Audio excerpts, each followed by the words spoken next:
I'm Mara Webster with In Creative Company, and today I'm so excited to be talking to the fantastic writing team behind the TV series The Sex Lives of College Girls. I'm joined today by showrunner, co-creator, and executive producer Justin Noble, writer and co-producer Beth Appel, writer, co-executive producer Sarah Tapscott, story editor Modupe Thompson, script coordinator Ovi Stein, and writer's assistant Solia Cates.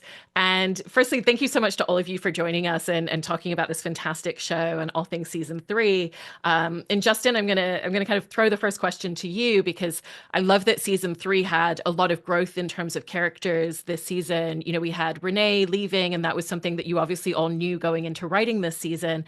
And then you've introduced two really fantastic new characters who have so many layers and have turned out to be so rounded throughout this entire series. And I was just interested in what was the starting point in the writer's room for all of you in terms of figuring out that storyline with saying goodbye to Leighton and figuring out what were the right characters to bring into the mix to really play with this group dynamic. Yeah, totally. So basically, right on the tail end of the writer's strike, we like knew that we were going to be coming back and we'd write two episodes with Leighton and then we would say goodbye to that character and introduce some new ones. And so Mindy and I got together and just kind of talked about it the way that we did for the series pilot, frankly. And we were just like, what feels right for Leighton Murray? And like Leighton Murray is a character where the only thing she knows how to do is win. There's no other option on the table other than for her to leave and have like her life elevated in some way. So we just thought what would be real for a college student in her position. And the thing that I love about it is that to me, it kind of feels like her character made good on the assignment of like what college is just earlier than everyone else. Like she came in knowing herself the least of any of our girls, I would say. And in 22 short episodes of our show, she kind of figures out exactly who she is, where she needs to go, and she's focused on it. Whereas some of our other girls, hashtag Bella, like are still figuring out so much. So it just felt right that she would transfer and be off in a new direction that makes for her best future.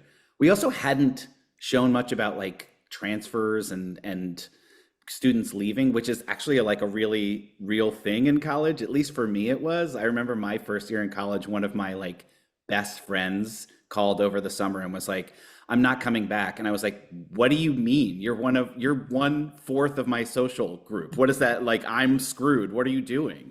And so it felt real to kind of show that that would be a shuffle for our other girls to have to make good on that. To answer your other point about new characters, that was so fun because when Mindy and I started coming up with this series, we got together and carved out our first four original girls. Whereas these amazing writers who we've worked with in the series since, they worked with the characters we handed them, and they've evolved those characters and thought what would be good movements for them and good stories for them. But this was the first opportunity for a full room of writers to like craft new characters from scratch.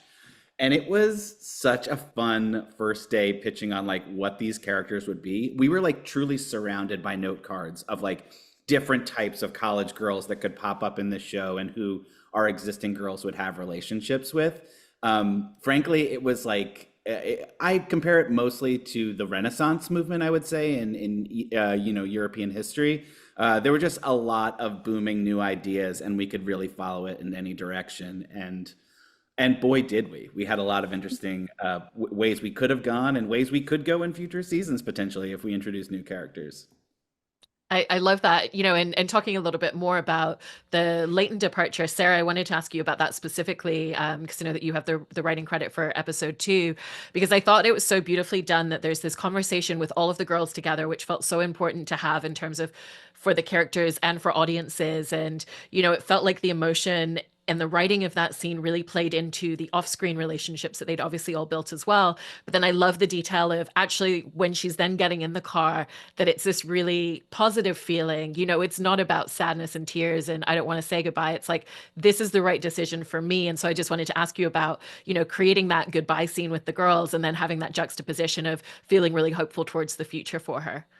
Yeah, totally. I mean, I will say being on set, it was a really emotional scene when it was being shot. Like you could tell that, our actors are incredible. They'll always, give an emotional moment what it's due, but you could tell that it really felt there was a depth to it, and that, and I, you can see, and also how it was received. Everyone's like, I can tell, like, these girls are really, their connection is playing out on screen. And so it was really something special to experience, and just even as a writer, just being able to be like, oh, like when you write something and these characters and these actors are also bringing their personal feelings to it.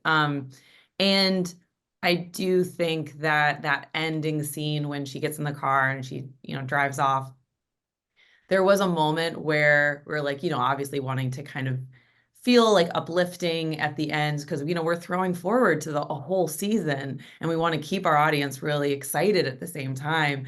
And I remember, I think we all kind of were like, well, what if they just kind of run up the steps at the end, like on that moment, and kind of keep that momentum of being like, hey, like, this is a goodbye, but this is also a beginning. And I remember that felt right, and feeling our actors run up those steps, they kind of added to it. And so it definitely felt like a natural transition to the next rest of the season at that moment, for sure. Yeah, because I think one of the beautiful things about the show is the successes and the positive moments, and that forward momentum very much comes from a lot of the group interactions and having that support of other characters around themselves. And I remember Justin saying something in season 1 about, kind of wanting them to have success when they're more willing to be vulnerable and truly themselves, rather than, projecting a confidence that maybe doesn't exist on the inside. And, especially because you have that balance of characters who've been getting to know themselves a little bit more and bringing in new characters who are kind of coming into new friendship groups with those projections, but then breaking them down. I actually wanted to ask you all just a little bit about, as you're writing stories, how you figure out that ebb and flow of where do we want this character to be doing well? Where do we kind of need to put a few obstacles? Where do we feel like maybe they're going to take a couple of steps back? Because I imagine it's constantly in flux every single episode and every single scene for all of you. Yeah, we do, kind of map out the big fence posts of what's going to happen to the characters, relationship wise, academically, in whatever third part of their life might exist, as if there's anything other than school and dating when you're in college. But so we map all of that out, and then there does come a point where it like almost gets mathematical. Like we're like making charts of who's up when and who's down when emotionally, and who's breaking up when and who's getting together when, because although such different things are happening to all of the characters, they are some of them are shades of the same thing: an academic success, a personal life sad moment. So we either then kind of look at that to pace out what's happening when, and say, how can we vary the energy of this episode so it's not just like, we famously had an episode in season 1 that we called the depression episode, and then we were like, we can't subject audiences to this, like we have to switch around when things happen. So sadly you'll never see the depression episode, but yeah, then we either make a virtue of they're all kind of going through the same thing at the same time, or we figure out how we can kind of vary when those stories hit and how. Yeah, it's very funny commenting on that. Like, I feel like if like a person wandered off the street, somehow got through like WB security and like wandered into the writer's room, you would hear what feels like a foreign language. Because I feel like if you're thinking about like scenes or act breaks in like old, TV shows, it would literally be like, well, we could flip it so that Leighton's not up, up, down, up, and instead she's down, down, up, up, and then Bella's up, up, down, down, which matches nicely because Kimberly's going to be up, down, up, down. So then in the second act, across the 4 girls, we got down, up, which feels balanced. And you're just like poor Solia and Ovi are sitting there being like, I think I understand what they're saying, and I hope I have all of this down in the notes. But it is important to balance it because, boy, that depression episode really would have been a lot. Episode 9 of season 1 really could have been a real downer. Yeah. I will say that it is something, it's tricky, right? When you have so many characters that you want to give them arcs and stories. And what's fun about having new characters in is that can also now balance that out, where we're following obviously like our new core 4, And we have such incredible, it's almost like an embarrassment of riches. We have such incredible characters that have been created, and then side characters that have now become important characters. And so it really is a balance of being like, well, shit, we want to do Kimberly, but also we want to do Leela. Like, we have all of these things. So it is really fun to kind of pull the levers for story arc, for sure. It's so great. And, Ovi, with your experience, what is that space for you? Because there's so many, there's all of the A storylines and all of the B storylines, and they're all just as important in different ways, because you have these smaller storylines throughout the series, which really build these elements of character. But then you have kind of the larger plot points, and everyone has to kind of figure out how are these going to intertwine and really work together. And so I was just interested in a little bit of more of your experience in that regard. Yeah, I mean, Solia definitely can also speak to like the day to day in terms of like taking notes and stuff. And we definitely worked as a team to help organize things. And my role was definitely more in the aftermath of the actual structuring, like once it's in script form and making sure that everything is communicated to all of the different departments. But there's definitely always a lot of moving pieces and storylines when it comes to our episodes. And there's also a lot that changes. I don't think people who don't work in writers' rooms understand the number of times that something will change, and that a storyline will change, or a scene will change, or a scene location will change, and you just get more and more granular with it. And so a big part of my work in these situations is making sure that everybody has all the information that they need, and that I'm keeping track of that we changed this location, or that we changed a character to be in this scene and now they're not in this scene, or the character's name changed in this scene or this episode. And yeah, so it definitely can be very tedious, and I definitely have to be quick on my feet and paying attention to know everything that's going on.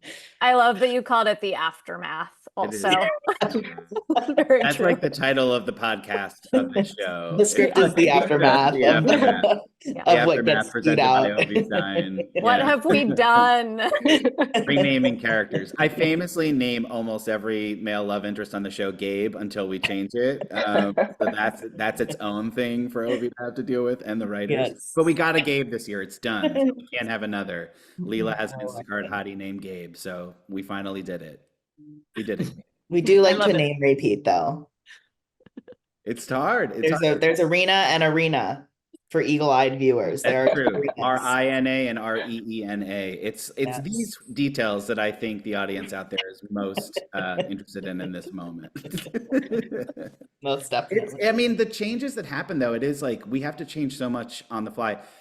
I feel like Sarah and I, who come from like the broadcast network world here, like Sarah was on New Girl forever, I was on Brooklyn Nine-Nine forever.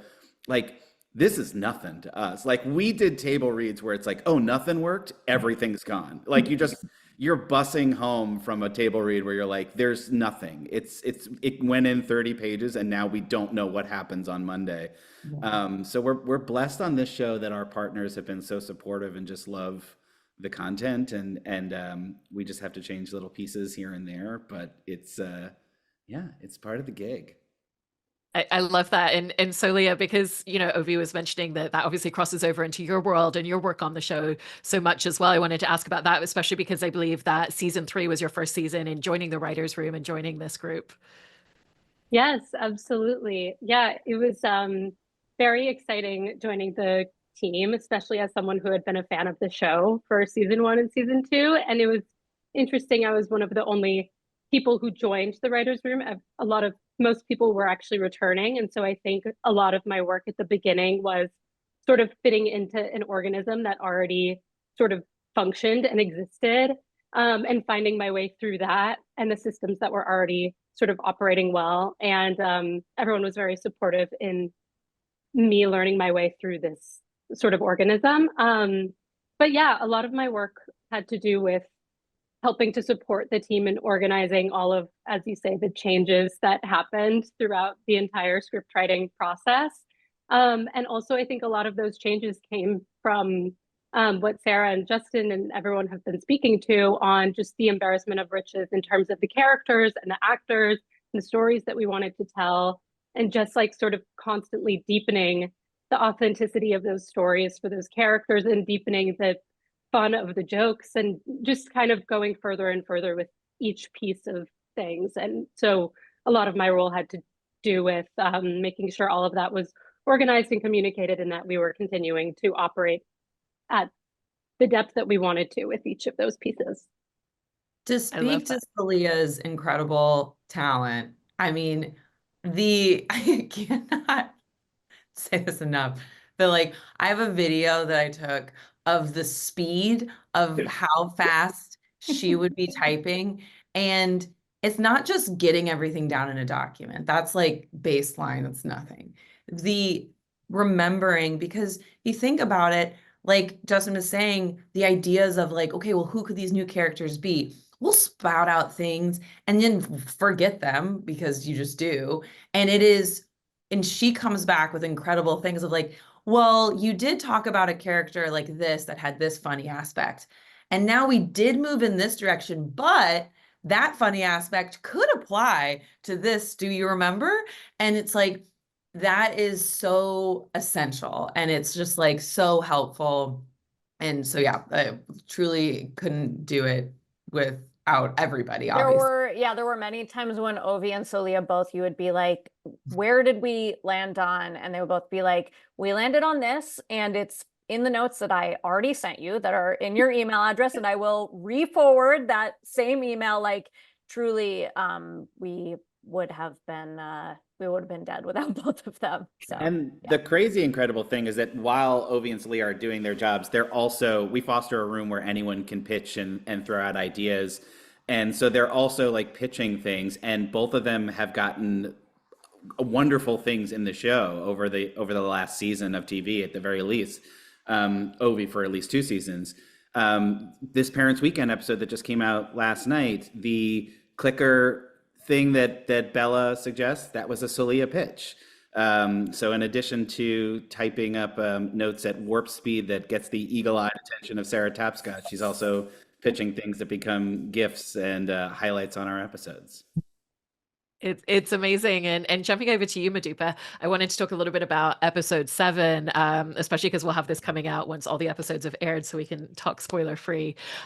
Because I love kind of how much that episode moves forward a lot of the romantic relationships. You know, it kind of culminates at the end of the episode of like who goes home with who, but it's also not even necessarily just because someone goes home with someone that something happens, and kind of knowing that that was the end point of the episode and where each of these relationships that all of the girls have, how did you kind of work towards that end point as you were coming up with all of the plot points in that episode?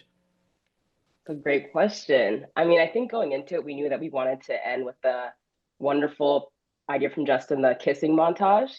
So it was kind of just making sure each relationship throughout each like act, you know, was leading up to everyone getting their smooches by the very end.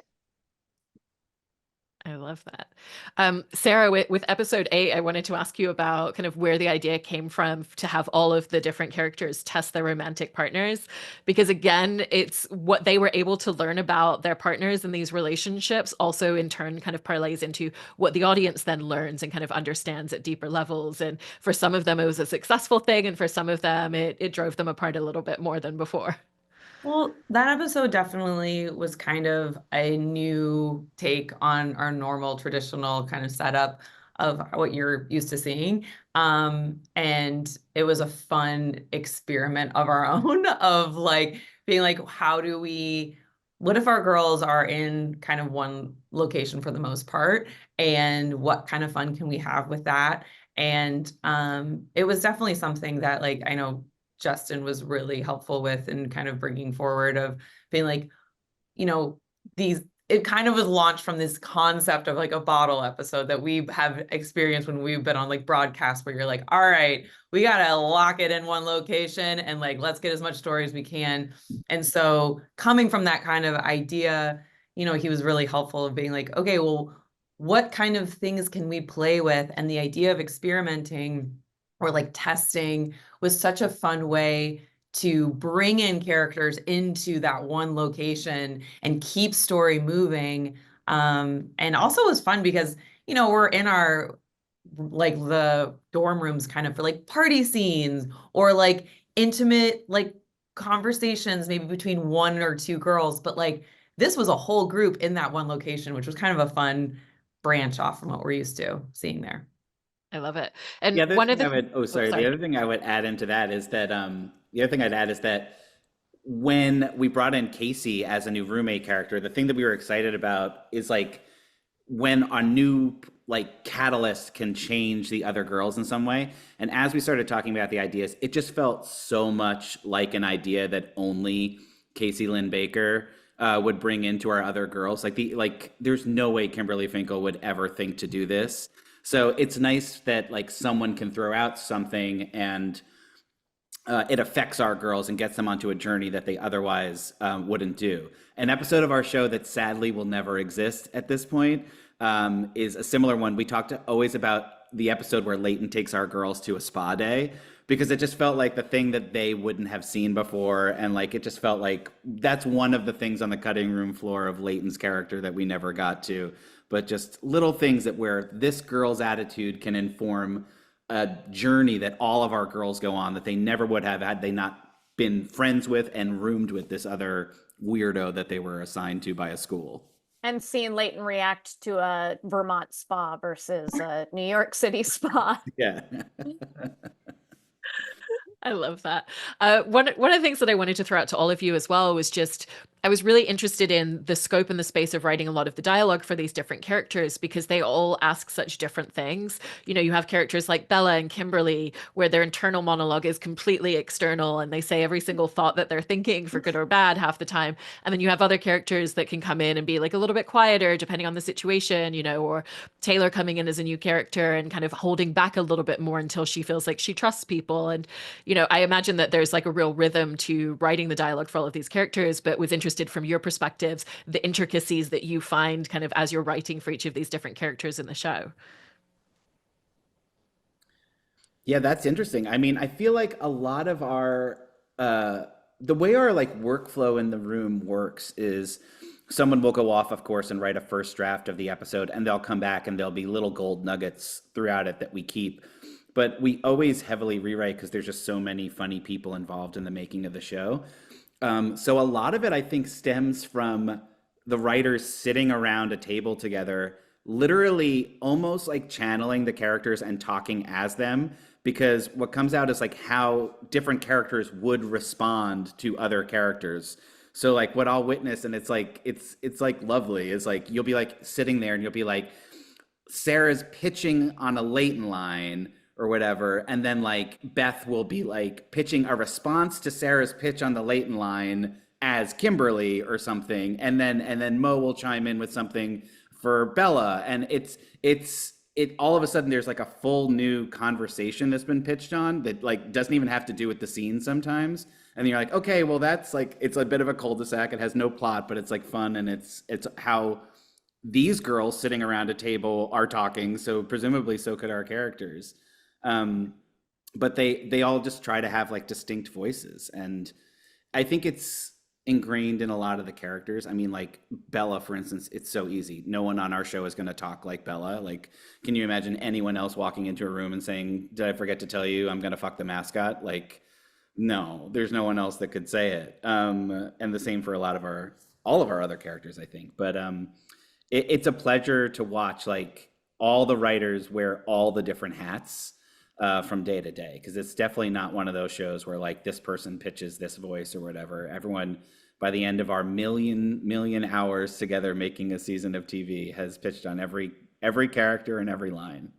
Yeah, it's also like I think the characters that Justin and Mindy gifted us with at the very beginning of the creation of the show, they're so well drawn and they're so easy to write for that even us doing the world's weirdest, most niche improv show for ourselves around a table, improvising as the characters, like anyone could imagine how any of the characters would react in any given conversation. And it's always fun to say, oh, who's going to have the button of this scene? Like, who's going to have the joke that gets us out of this scene? And sometimes it'll just become 9 times out of 10, it'll become clear that will be Leela, and we'll all kind of shift into Leela mode and like start pitching what she could say, and then Yeah, so sometimes it's a full room shift into a new character. Like, well, let's pitch a few for this other character that could butt in this scene, and you can just see the whole vibe of the room shift into what they would be like. But we know always, because it is just like they're just clear, and they're great characters.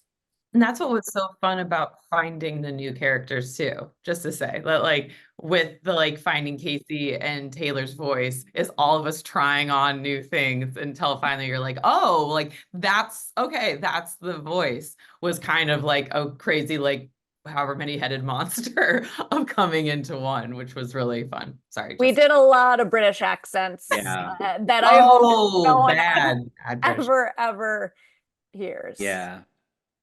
Maybe it's up, down, down, down. No, yeah. Or like, how often does It she was say in it? Isn't it? Yeah.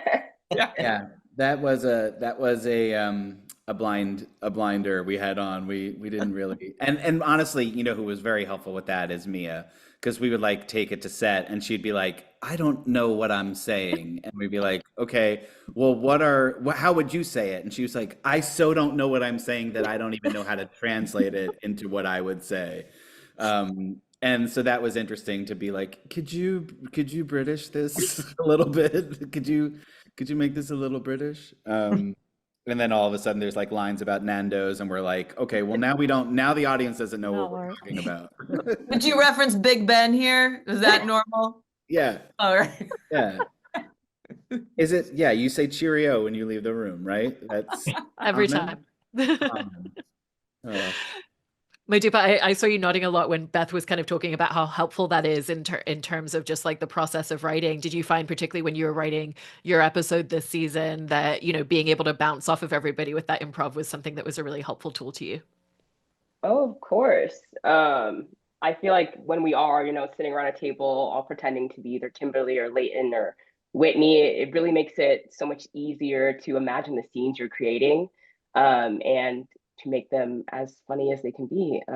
Just around so many talented different writers, all with their own unique styles, and each character has their own unique voice. So it really helps to have everyone sitting around a table pretending to be the different girls. Beth, in talking a little bit about episode 9, which you co-wrote along with David Phillips, I wanted to talk about Whitney's trajectory in that episode, because I thought it was really powerful, and it's something that not only was building earlier in the season, but feels like it's something that's been building since way beyond season 3 in terms of her character arc. So I loved kind of the groundwork that was laid in going up to this point. But within that episode, we saw her starting therapy. You know, we also saw her quit the soccer team and then have a panic attack and ask Kanan to lie across her body as a human weighted blanket, you know, which is also one of the things I love about the show, that you can have such a serious moment and then you can have such levity immediately after. And so I wanted to ask about your experience and your approach in particularly writing that storyline within the episode, because there's so many touch points to it. Yeah, I mean, first things first, shout out to Mo. Kanan laying on Whitney was a Mo pitch like a year before we were like, that was a very early card written down, put on the bulletin board, and like every episode it's like, is this where he lays on her? But you know, I think it was pitched as a great combination of like progression in their relationship on the sex lives part of the story of our show, and just like a real thing that might happen to someone if they were having a panic attack, and like, so it helps on Whitney's story as well. But it was fun. Her getting overcommitted and having anxiety problems was something that I think everyone in the room kind of related to throughout the season. Like, we haven't all sold our eggs and we haven't all been student athletes, but we've all been overcommitted overachievers and lay awake at night, unable to shut our brains off. So it was definitely like a group effort of the team of how would this culminate? What would it be like for someone like that? And I think this is also very foreign to a lot of us, to say what they need and ask for it. Like, I'm sure we all love to just like say yes to anything and deal with it later. So to it's almost wish fulfillment for us, I think, to get to write a character standing up for their own mental health. And I think the breakdown comes directly from that. It's like, how would that actually feel? And then make it sexy by having a man be a weighted blanket, which it just feels right, you know? It just kept coming up as I love to talk to college students as I'm like doing research between seasons and things. I was just talking to some a couple weeks ago to be like, what's bothering you? You know, I mean, it's an interesting conversation, frankly, but like you can tell that this like current college generation, like the pressures and anxieties that are put on them are just so severe. And I like think we all are very attuned and aware of that. Like I get it. Like they're going about their lives learning classes and worried about their like GPAs when at the same time they're like, what does the world look like when I am an adult? Like I will never be able to afford a home and there will be polar bears walking down the streets because like they just don't like anything is possible. So the anxieties that keep Whitney awake when she's thinking about garbage in the middle of the night with Isaiah or whatever just seems so real and felt like we had to say something about it. The thing creatively that I found so challenging in terms of like guiding the trajectory of the season is our show moves so fast. Like this is a fast talking show where there's 4 leads at least who all have stories in an episode. They have love interests that they're meeting, who they're going on dates with and going to a party scene. And by nature, this Whitney story had to be told slowly. Like there's no world where it could be like, I'm anxious and now I'm going to therapy and it works. Like that would ring so untrue. So we had to kind of challenge the DNA of Sex Lives and tell it very slowly over 9 episodes with like fence posts of where she's at. And frankly, as it was happening, I was like a little nervous about that. I think that was the thing in season 3 that I was most like, I don't know how this is going to feel because it's so foreign to what we do, breadcrumbing a story like that. But I'm so glad that we did it the way that we did. And she takes this like wonderful stand, like Naomi Osaka style for student athletes at the school. And I don't think we could have done it any other way, but it was a little bit like, what are we doing? This is different. It's not like she's just like dating Charlie Hall for a minute because he's a hot science bro and then breaking up and then getting interested in Kanan again. Like it's a very different structure dramatically. Yeah, it played out so beautifully as a storyline. So Leah and Ovi, coming back to both of you, you know, Justin was obviously mentioning, you know, the two of you kind of like throwing in pitches and throwing in ideas. And one of the things that I always love about creativity and kind of what sounds like the dynamic of the room is there's always things that throw out that then inspire other ideas. And I was interested for both of you, just the experience of what that flow often looks like when everybody's banded together. And, you know, maybe the first idea isn't the right idea, but someone says something out loud that then inspires something that you or someone else thinks of, and how that flow often happens in the room with the rest of the group. Yeah, I mean, I feel like it's such a collaborative process, the way that the show is run. And it's almost, you know, the writer's room, especially this writer's room, very much feels like a hours long conversation. And so I feel like each idea sort of flows naturally to the next one. And it's not like, oh, one person throws out one idea and then we completely pivot and start talking about another story. There's like an evolution to the conversation that we're having. And I think everyone's truth and authenticity and what they bring to the characters and the stories influences the conversation, the direction that the conversation is moving towards, and the thoughts that other people are bringing to their own pitches. Yeah, I think the room it's so unique to work in a writer's room. It's unlike any other job. And often the way I describe it to other people is like, just imagine that you have one meeting, but all the employees of the company are at the meeting and you're in it all day and it doesn't stop except for like an hour for lunch. It is that. And But weirdly, the fun so part many about people it, want to do it. but the fun part about it is that instead of like a normal job, whatever that is, where you're like talking about numbers and the next year, and now I can't even make something up because I don't have a normal job. Quarterly reports. Exactly. Yeah. Yes. Thank you. Earnings, earnings. Report. Earnings. Yes. Instead of talking about all that boring stuff, it's like what was your experience like with your mental health when you were 21? And like, what was your journey of like, we have queer characters, like it definitely draws on like people's own individual experiences, and like it can sort of feel like a therapy session sometimes of people sharing their experiences and stories, because that is the only way that the characters become authentic. And I think that's something that the show really prioritizes, and I think that really comes through on screen, that all of the characters, their characteristics are borrowed from the writers' real lives and real feelings and real stories. And that's something that can only really happen when there is that breathing room of having like that long period of time that you're really comfortable with each other, and the close-knit group really allows for that space to happen where people feel like they can share, and people know each other, and there's respect, and all of that, which is really important. I love it. Justin, in talking to you a little bit about episode 10, which you not only co-wrote with Caroline Goldfarb, but also directed that episode, I wanted to talk about, spoiler territory, the very end of that episode where you have Casey on stage singing so beautifully, the song from The Greatest Showman, because Gracie herself is obviously a professional musician. So you really got great casting there. But I loved how there was all of this forward momentum with all of the other characters, but you didn't even need the dialogue, and even including the really huge moment for Bella and coming out to her mom as bisexual, being the two of them in the audience, and just that silent act of holding hands, and then the acceptance and all of that happening within a few seconds. And I was interested in how you approach writing that final sequence and directing it when it's not about the dialogue at all. It's all to the backdrop of that performance on stage. That was a lot. That was a lot.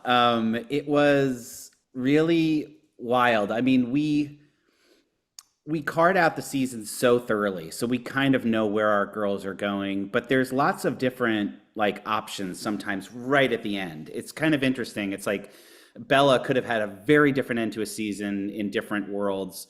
But we kind of started off, we know where we're headed, but we don't finalize it all.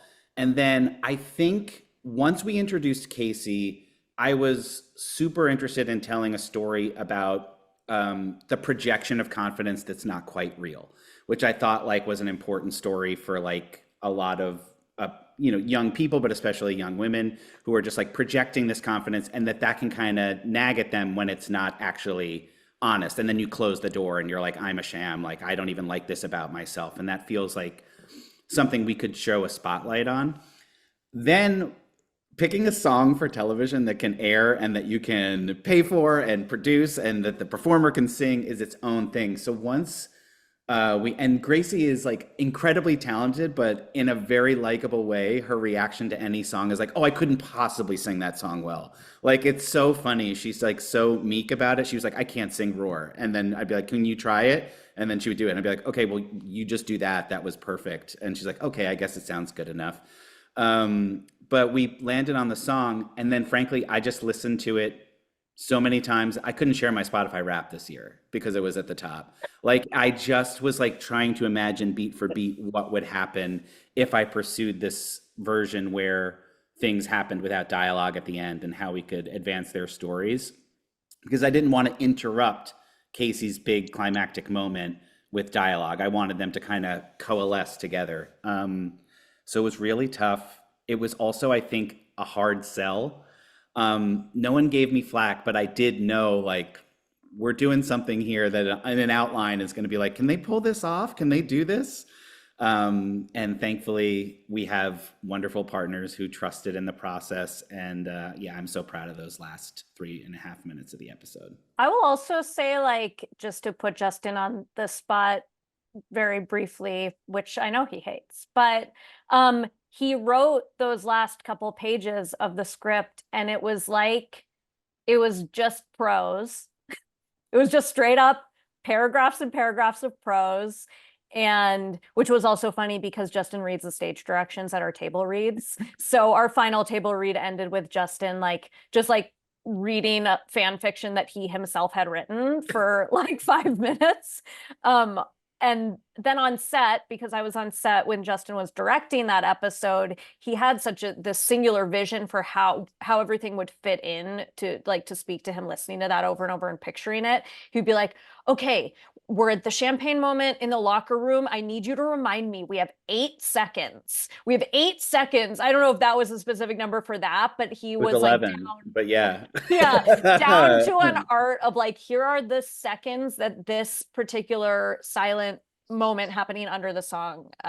So he had a very clear vision, both as writer and director, I think, going in. Turning that into a collaborative process is interesting too, because then it's easy with champagne. Champagne was easy enough. You know, I can get that and be like, that was a little too long. We need to go again. Although going again with that is a nightmare because suddenly everyone's wet with champagne. We had to get that right. But the like Bella coming out to her mom, we have these performers who are invested in this story on both ends. They want to deliver on it. And we go through a rehearsal and it was probably a good 45 seconds. And in my head, I'm like, it has to be 13. I'm like, okay, I'm going to have to really tap dance here and figure out a way to speed this up without it feeling completely disingenuous to the performers who I need to bring real emotion to it. So now I think, once this show ends, hopefully in season 47 or so, I'll just like go into music video production. I think I kind of like the mathematic background to storytelling.